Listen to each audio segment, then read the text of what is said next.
By the mid-1990s, the world of video games was thriving. Thanks in part to the booming rivalry between Sega and Nintendo, more and more developers and publishers were working on video game software for an ever-growing fan base.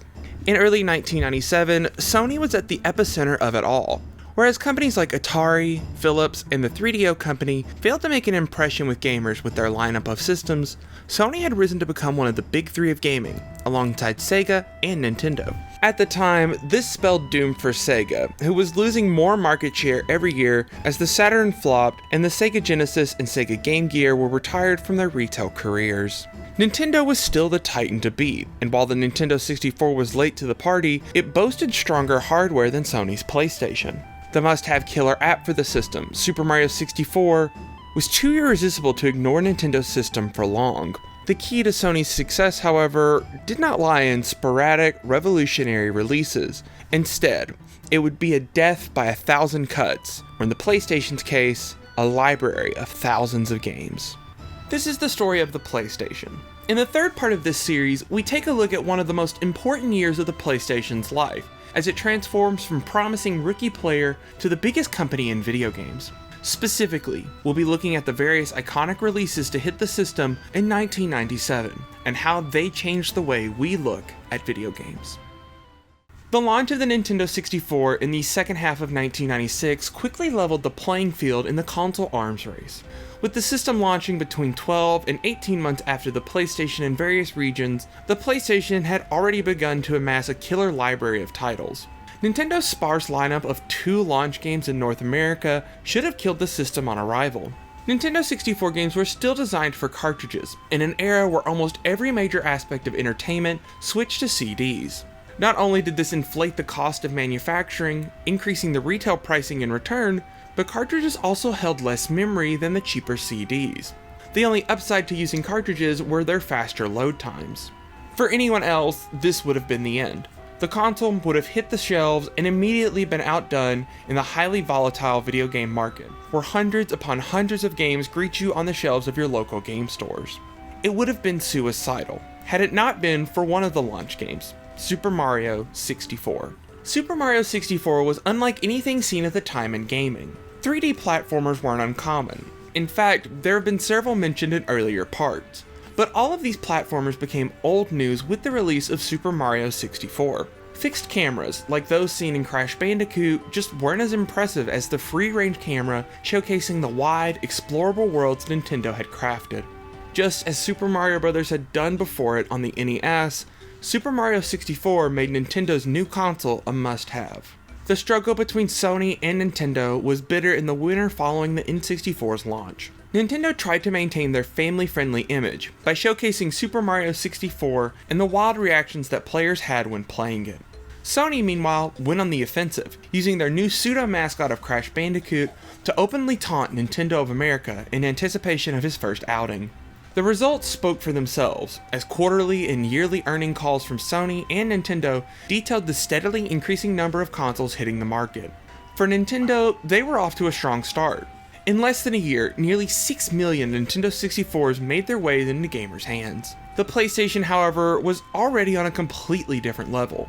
During that same time period, Sony sold nearly 20 million PlayStation systems, adding to the over 10 million units already on the market before the year began.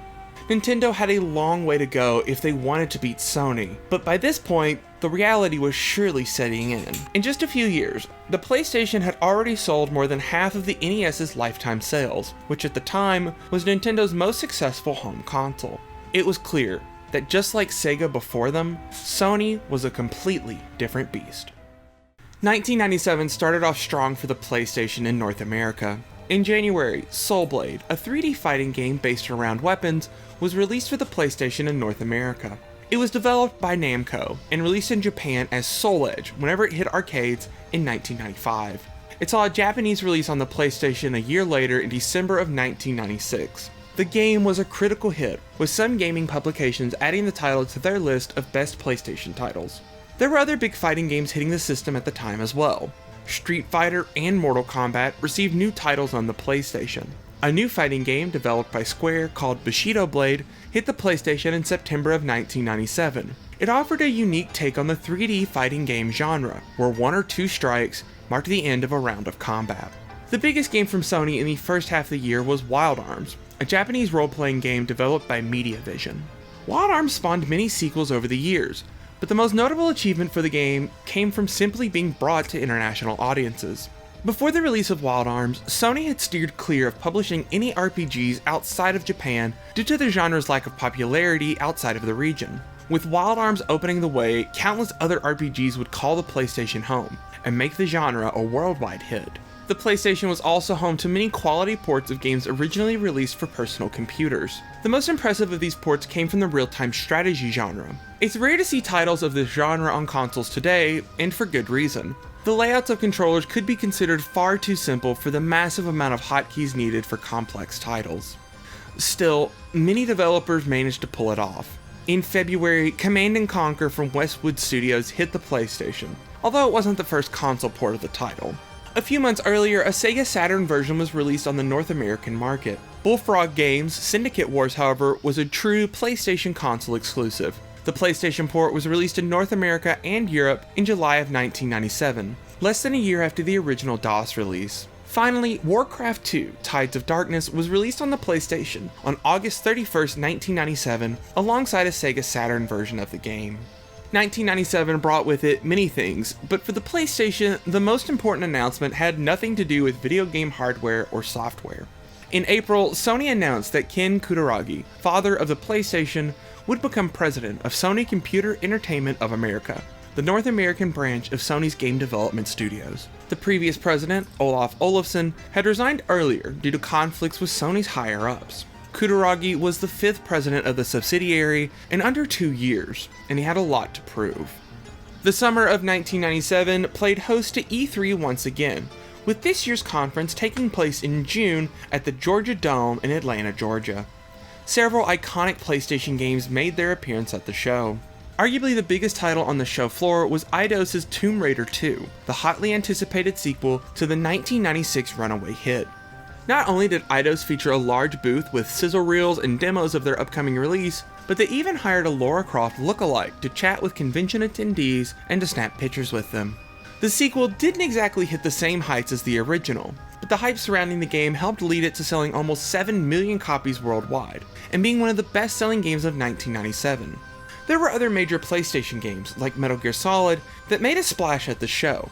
Sony didn't have any major announcements like they had in years past, but they did reveal a remodel of the PlayStation controller, known as the Dual Analog Controller.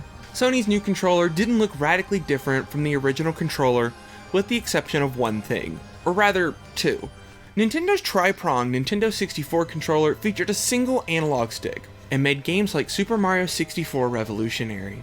The dual analog packed 2 of these bad boys, and established the layout of PlayStation controllers for years to come. Several new video game franchises got their start on PlayStation during this time. Following E3 1997, many of these new series began coming to the console. In September, the highly anticipated Oddworld: Abe's Odyssey was released. Oddworld was praised upon release for its attention to detail, well-animated FMVs, and the game's sense of personality. The series only grew in popularity over the years, as new entries were released, including a sequel on the PlayStation called Oddworld: Abe's Exodus that came out the following year. Dynasty Warriors also got its start at this time. Released at the end of June in North America, the series' iconic hack-and-slash gameplay had yet to be developed. In its place was a 3D fighting game, not unlike the previously mentioned Soul Blade. Namco's Air Combat also saw a sequel in late July, with the revised name of Ace Combat 2. The light gun shooter Time Crisis was released on the PlayStation in October, bringing another Namco arcade hit exclusively to the PlayStation. From Software's Armored Core series also started at this time, with the first entry being released in North America in October. Outside of Japan, Sony published the title. All of these series saw continued sequels on the PlayStation, PlayStation 2, and other consoles, with some franchises still receiving new installments. The fall was home to many notable games on the PlayStation, but a handful stood out from the rest. In November, Parappa the Rapper, an early game in the rhythm game genre, hit the PlayStation. The title was published by Sony and given plenty of marketing support after the company saw similar success with properties like Crash Bandicoot. Speaking of Crash, a sequel to the original game came out at the end of October, a little over 13 months after the first game's release. Titled Crash Bandicoot 2: Cortez Strikes Back, Crash was more popular in his second outing than his first. Critical praise, a major marketing campaign, and word of mouth quickly made Crash 2 the must-have PlayStation game in holiday 1997. The title sold an impressive 7.5 million copies, making it the 7th best-selling game on the PlayStation, and bringing an end to Sony's impressive year.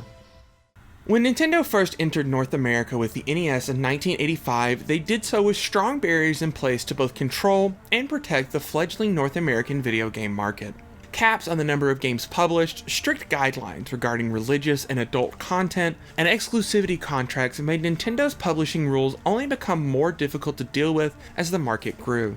Sega had managed to chip away at Nintendo's ironclad lineup of software, with major publishers putting their games on the Genesis and Super Nintendo without fear of retribution from the Big N.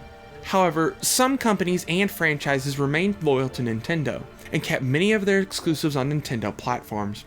By 1997, even these once stalwart supporters couldn't escape the allure of the PlayStation. Capcom was one of the first to bite, opting to move their successful Mega Man franchise to the PlayStation after several entries across the NES, Super Nintendo, and Game Boy.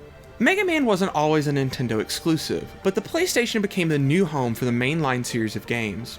After a late release in Japan at the end of 1996, Mega Man 8 was released in North America and PAL regions in early 1997. Even the Mega Man X series, at this point exclusive to the Super Nintendo, saw its fourth entry released exclusively on the PlayStation. Mega Man wouldn't see a Nintendo 64 outing until 4 years later with Mega Man 64, a port of the PlayStation title Mega Man Legends. Another major Japanese series to make the jump to the PlayStation was Castlevania, although it wasn't quite the same as past entries. Early games in the series had focused on linear levels in and around the legendary Count Dracula's castle. The first entry on the PlayStation, subtitled Symphony of the Night, opted to open up its level design, taking design elements from Nintendo's Legend of Zelda series to make a Castlevania title. Games that followed this style of play as Symphony of the Night were later dubbed Metroidvanias, and the Castlevania subseries saw multiple releases throughout the 2000s on Nintendo's handhelds. One company held out for Nintendo until the bitter end. Starting with the release of Final Fantasy on the NES, Squaresoft was Nintendo's biggest ally when it came to supporting the console's library. The developer had grown considerably during the Super Nintendo years, producing major hits for Nintendo's 16-bit console. At first, it looked like Square was going to stick with Nintendo once again. Early showcases of the Nintendo 64's graphical capabilities were made by Square, and featured lookalikes to characters from the recently released Final Fantasy VI. Internally, Square was even working on a version of Final Fantasy VII for the Super Nintendo at one point, but none of these titles would ever see a proper release. Nintendo's decision to stick to cartridges on the Nintendo 64 was the death of the system before it even launched, and the technical limitations offered by cartridges were too much for a company on the cutting edge to deal with. It was clear to Square that to continue making their games as they deemed fit, they needed a new ally to work with, and Sony saw the perfect opportunity. Final Fantasy, and Square as a whole, were about to become one of the best assets Sony could ever ask for. On January 31st, 1997, Final Fantasy VII was released exclusively on the PlayStation in Japan. A North American version came in September of that year, with Europe getting the game in November. Outside of Japan, Final Fantasy VII title was met with some confusion. In Japan, 6 titles had already been released in the region, but North America had only received 3 titles in the series, the 1st, 4th, and 6th. In Europe, this title was even more confusing, as it was the first game in the series to make its way into European game consoles. This change in naming was adopted worldwide, and previously Japanese exclusive titles were released internationally in the coming years, the first of which would come to the PlayStation. Final Fantasy VII was an absolute phenomenon at the time of release. Outside of Japan, Sony handled publishing duties for the title and began a massive marketing campaign following the game's release. The generous publishing deal between Sony and Square made it irresistible for Square to say no to Sony's offer, which earned Square a pretty hefty payday in return. The lead up to the game's launch was marked by a massive advertising blitz, with over $20 million being spent to promote the game in North America alone. Commercials for the title even appeared during breaks on primetime and late-night television, with Sony marketing the title directly to adults, a rarity within the games industry during the time. This massive marketing campaign not only helped Final Fantasy become a household name for gamers, but it made Japanese role-playing games a major genre outside of their home country. In the end, it all paid off, Almost overnight, Final Fantasy VII wasn't just the latest killer app for the PlayStation, it was the killer app for the system. The journey spanned 3 discs, recounting the tales of Cloud, Aeris, and the villainous Sephiroth, and set a new standard for video game storytelling. Final Fantasy VII went on to sell more than 10 million copies on the original PlayStation, becoming the second best-selling game on the platform. Its success launched the PlayStation into an entirely different level of popularity, and made Final Fantasy one of the biggest names in gaming to this day. 1997 proved to be a monumental year for the PlayStation, with more great games than ever before. The rise of the PlayStation across the world marked a new era for Sony, and with it, an end to the era primarily focused on consumer electronics. Going forward, Sony was a company devoted to entertainment, and symbolically this all came to a head at the end of the year. On December 19th, 1997, Masaru Ibuka, the founder of Sony, passed away at the age of 89. What was once a simple Japanese electronics company grew to become one of the biggest companies in both entertainment and consumer electronics, position Sony still holds to this day. In the span of 50 years, Ibuka watched his company grow to be one of the largest in Japan, and his legacy will be forever ingrained with that of Sony's. Thanks for watching. I hope you enjoyed this third part in the multi-part series covering the story of the PlayStation. If you enjoyed the video, be sure to leave a like and share it on your favorite social media sites. Subscribe to the channel to catch the next video as soon as it releases. And in the comments below, tell me some of your thoughts on the biggest PlayStation games of 1997. In the next part, our story continues as we look at the final few years of the PlayStation as gaming's premier game console.